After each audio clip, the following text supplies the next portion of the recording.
All right, y'all. When y'all think of crime, I'm pretty sure you think of, well, at least modern media likes to tell us about the urban centers, these big, sprawling cities. And in a lot of cases, of course, in the last 4 years, this previous administration, we've heard a lot of, well, liberal or democratic cities. Well, being as somebody who does no longer ascribe to any of these paradigms, neither be liberal nor necessarily conservative, I took it upon myself to, dispel that. Well, not necessarily dispel those notions. I'm not here to argue with y'all today that some of these cities, some of these liberal cities or democratic cities aren't trash or are trash. I'm here to actually tell you that there's Republican cities that are trash as well. Conservative.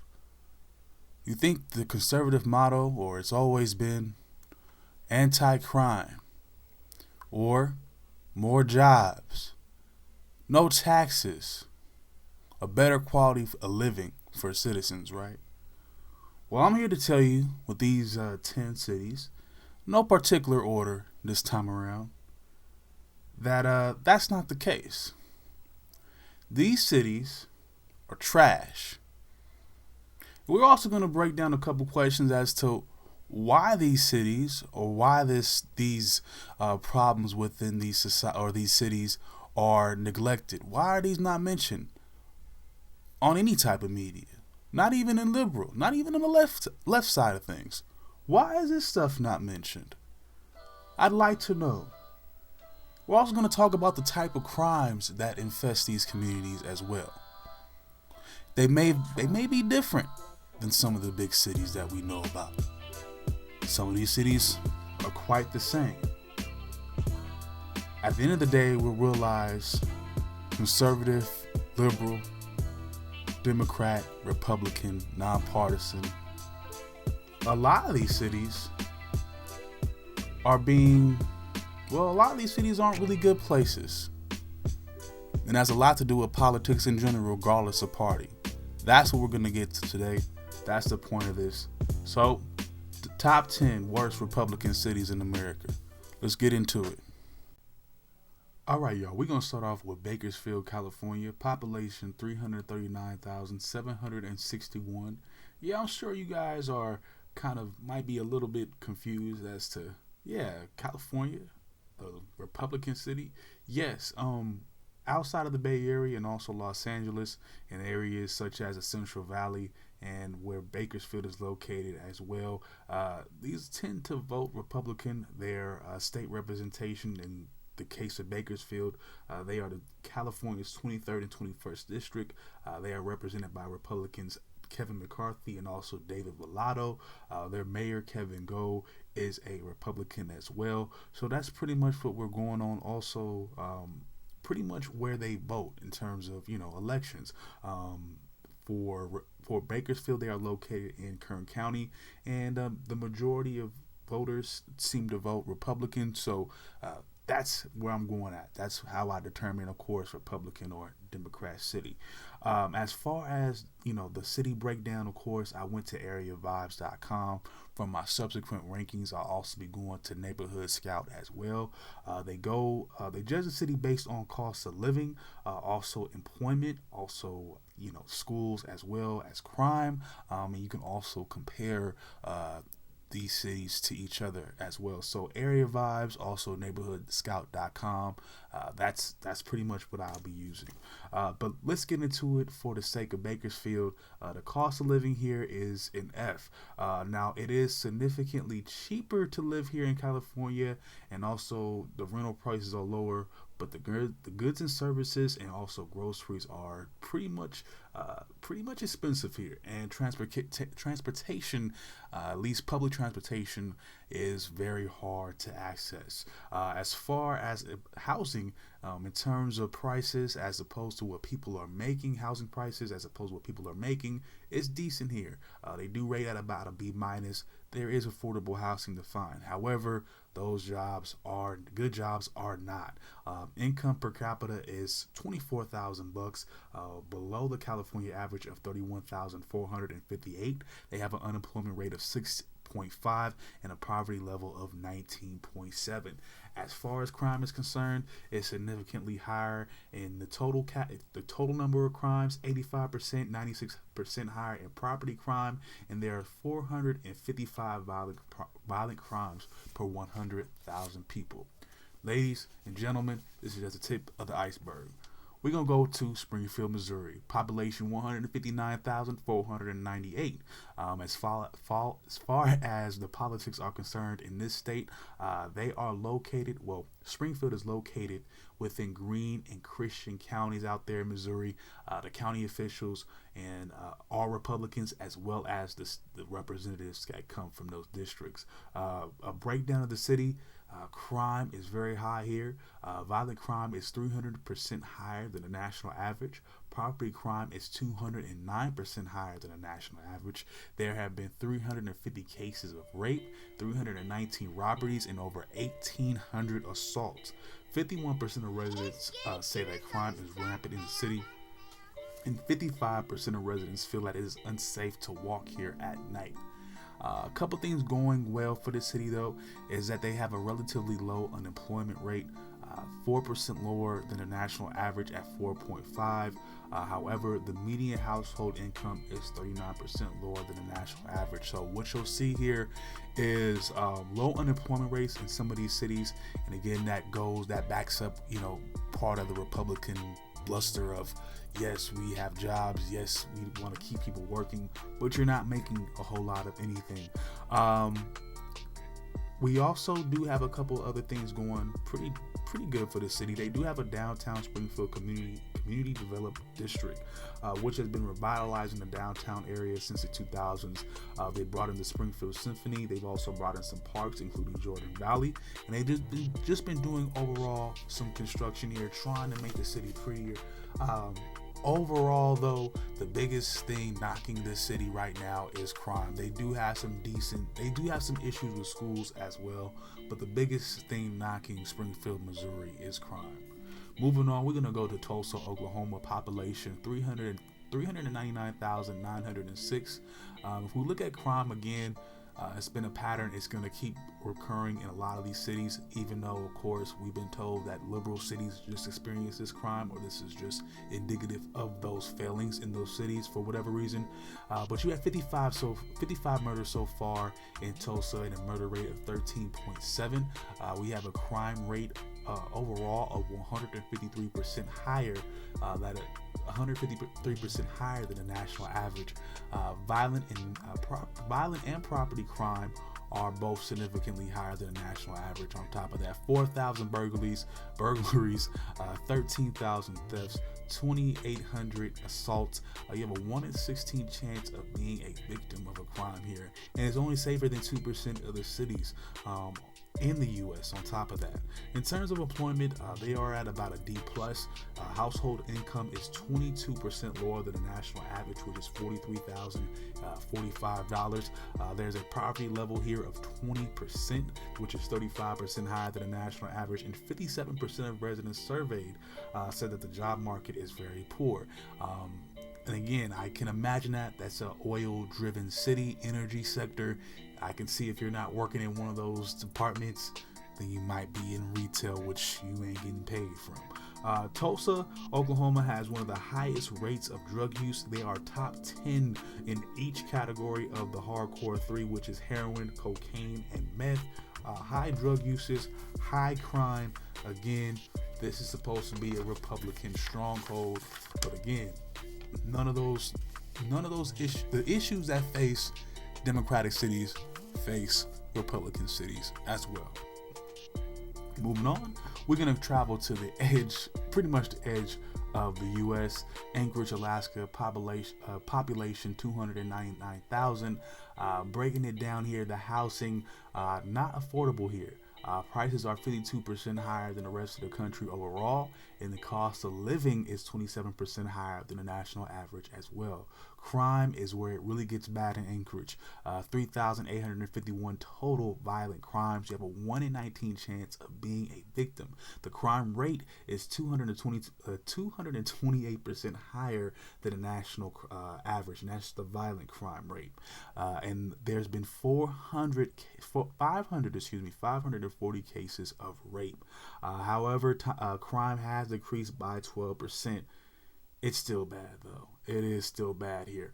Schools here in Anchorage are also not good as well. Average test scores are 22% lower than the rest of the country.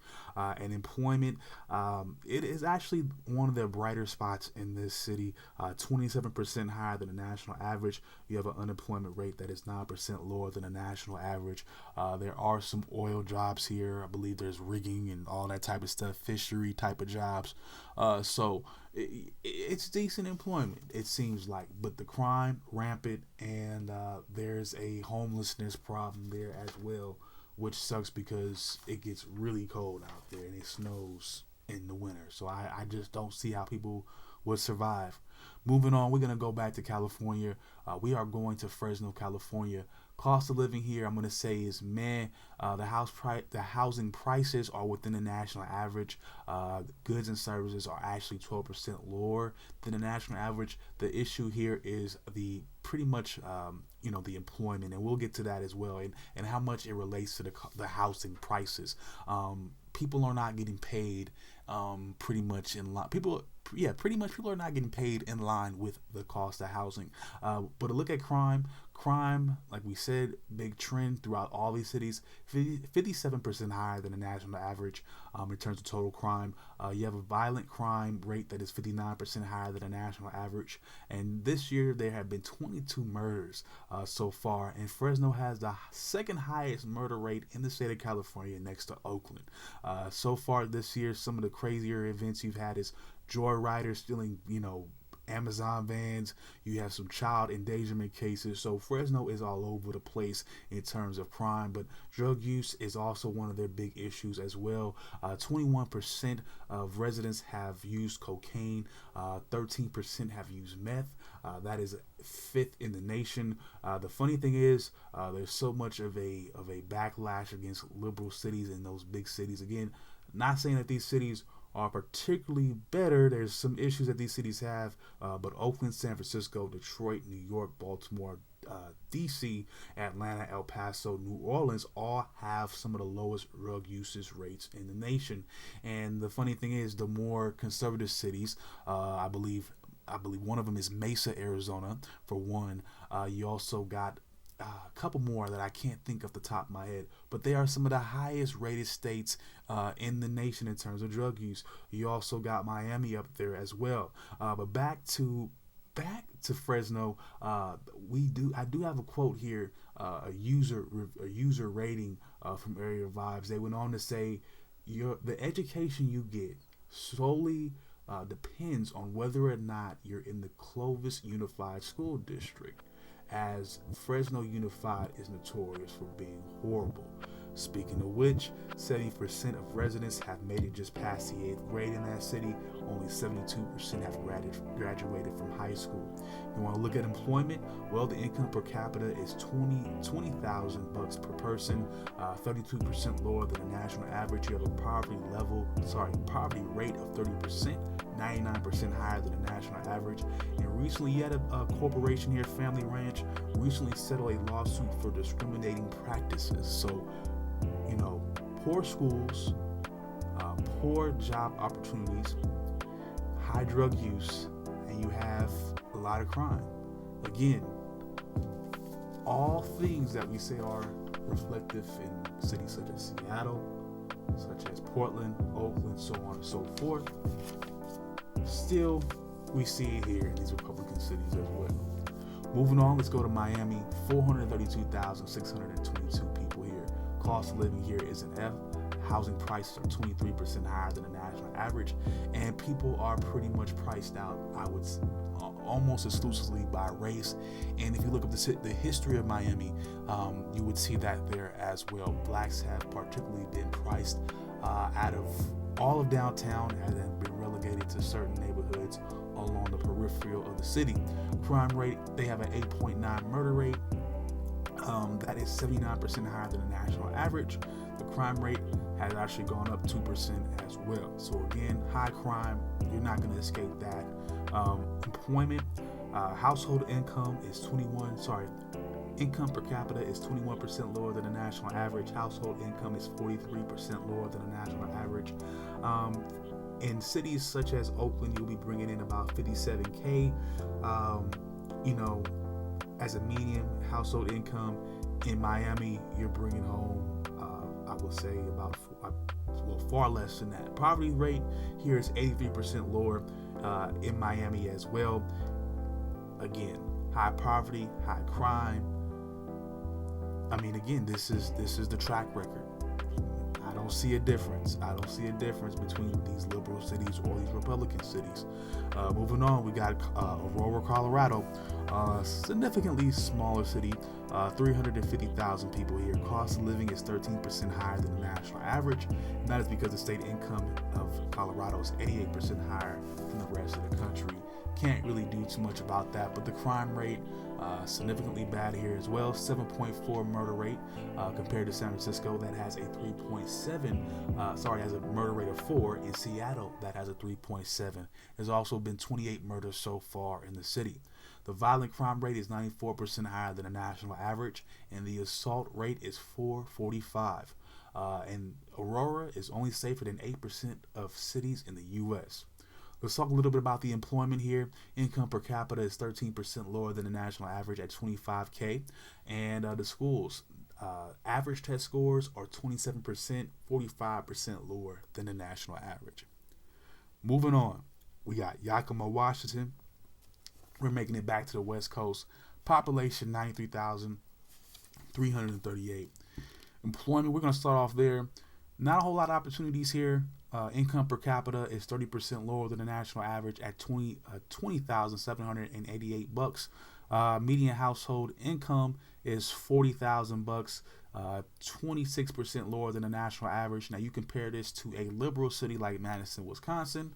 The income per capita is $37,215, and the median household income is $56,464, and the income per capita out there in Madison is 11% higher than the national average. So there you go. If you want to break down the top 5 employers here in Yakima, you got at number 5 Yakima County. At number 4 you have the Washington Department of Social and Health Services. At number 3 you have Walmart. At number 2 you have the Yakima School District, and at number 1 you have the Yakima Valley Hospital, which employs 2,200 people. On the flip side, you look at a Democratic city such as Richmond, or say liberal cities such as Richmond, same size, almost same amount of people here. The top 5 employers here are going to be the U.S. Postal Service, Dicom Fiber Optics, Biorad, Kaiser, Social Security, and also Chevron. So you see a lot more of a mix here in Richmond. You got a lot more. You got technology here. You got a mix of businesses here in Richmond as opposed to strictly the county and maybe a hospital, anything county and city related as opposed to Yakima. So there's a difference here. Yakima does have 2 food processing plants. One ran by Del Monte, the other ran by Tree Chop. Of course, this is a agricultural area as well, where they produce apples, peaches, pears, cherries, melons, veggies, such as peppers, so on and so forth. However, the employment rate, as with these other cities here, the poverty rate really high here, 22.9%, 51% higher than the national average. The unemployment rate is 6.2, 32% higher than the national average. And again, what are the Republicans telling people? Oh, the Democrats want to take your jobs this, jobs that. I don't know. Look at the schools here. They test 27% lower than the national average. 69% of people have graduated from the 8th grade. 67% of people have graduated from high school. And only 17% of people have obtained a bachelor's degree. And as a disclaimer, I'm not going to put so much on that stat there because as of myself, I have not graduated college. I do not have a college degree. So I'm not saying that, that is the most important thing to achieve in terms of, your goals or to become successful. We've seen many other people do it without it. But in terms of not getting through high school, not getting through 8th grade, hey, you need something, I would imagine. But hey, Yakima, poor job market, a lot of crime. Don't go there. Moving on, we're going to stay in the Pacific Northwest. We're going to go to Medford, Oregon. Population's just a little bit over 78,000, almost 79,000. Cost of living here is 14% higher than the national average. The state income here is 103% higher than the national average, and the goods and services here are 23% higher than the national average.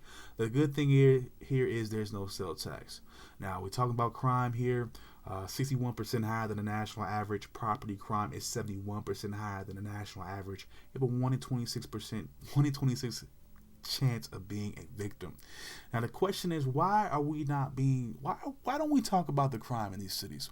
Why is it that Fox News doesn't sit back and say, man, there's a lot of property crime going on in these areas of the world or of our country. There's a lot of murder going on in a city like Anchorage.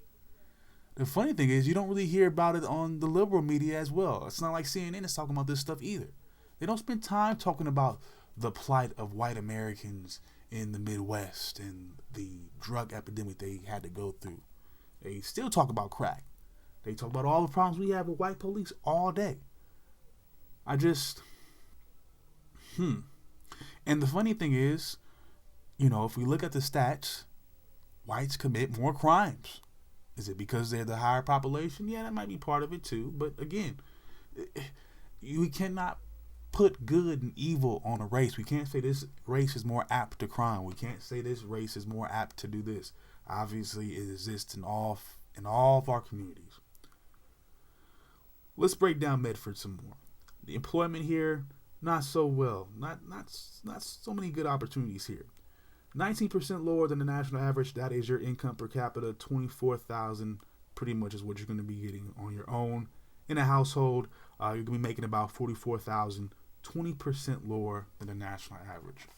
Moving on to the schools, we have 40% lower test scores than the national average. We have a 27-to-1 student-to-teacher ratio. Now, mind you, the national average is 16-to-1, and the average student-teacher ratio in Oregon is just 20-to-1. On top of that, we have somewhat of a silver lining here. We have 83% of students graduating 8th grade, 82% completing high school. But when you compare it to a town just down the road, Ashland, Oregon has an A+ in schools. 70% average test scores, 19-to-1 student-to-teacher ratio, which is a little bit higher than the national average, but lower than the state average. 94% of kids are graduating 8th grade. 94% of kids are graduating high school. 56% of kids, or 56% of people, have a bachelor's degree within that town. Now, mind you, there is a college there, so that has a lot to do with that as well. But, and it's somewhat smaller as well. But again, liberal city, that's a more liberal city. Medford, more on the conservative side. We're seeing these differences here. Not saying that, hey, and again, Ashland, not a lot of schools are on par with Ashland schools in general. There's a lot of schools, a lot of Democratic schools in a lot of Democratic cities that are not on this hype. So, it all depends on the city. It depends on who's running it. I would imagine that has a lot to do with it as well. Okay, y'all. Finally, we're going to go back to Florida. We're going to end things off in Jacksonville. Population 856,606. Crime, rampant. 129 murders. More than Cleveland, which has 92, and Oakland, that has 78. Now, if we go down the road to Tampa, a Democratic city, The total crime rate is down 18%. Property crime here is up 57%.